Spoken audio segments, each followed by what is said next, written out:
Find a reference alignment line and check whether the middle frame of the phone is damaged, skewed, or deformed. Check all corners for drop dents. Examine the screen for outward cracks to preclude further damage during cover removal. Inspect the charging port for deformation and make sure that the screws aren't stripped. Inspect the back cover and lens cap for cracks and wear. Plug in the charging cable and ensure the phone is charging normally. Also confirm the wireless charging function. Confirm a percentage change in battery level. Test the touchscreen by pressing and holding an icon, then drag it across the entire screen. If the touch experience is disrupted, it indicates a touch issue. Check if the screen brightness is normal and whether there are bright spots or vertical lines. Use Face Unlock to test whether the function is normal. Play music to check whether the speakers function properly. Then make a call to test if the call goes through normally. Then, cover the proximity sensor to see if the screen turns off. Test the phone vibrator function to see if it's working properly. Toggle the silent key with the screen on. Verify whether the auto brightness can start up normally and if the light sensor functions properly.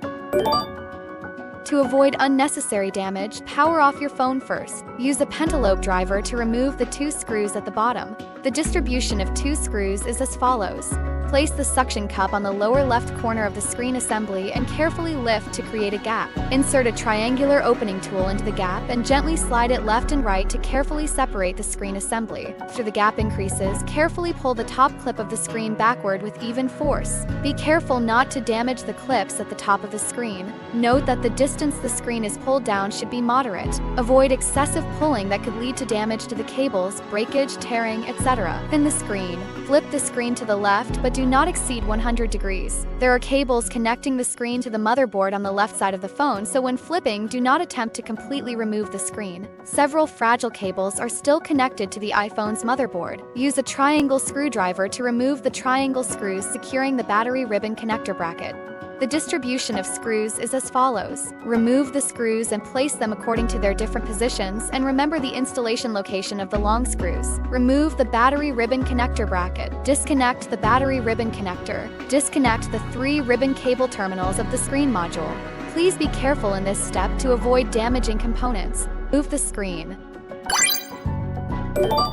Use a triangle opening tool to lift the black battery adhesive tab.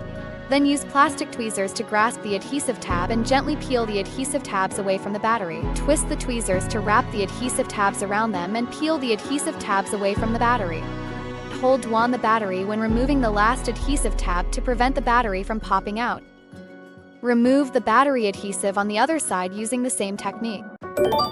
Inspect whether the outer package of the new battery is in good condition and free of any damage or breakage. After opening the package, check the appearance of the battery to see if it's intact. Look for any signs of damage, deformation, bulging, or leakage. Also, check if the battery connector is in good condition and whether there is any battery adhesive. Pre-installed battery, press down the battery connector terminals.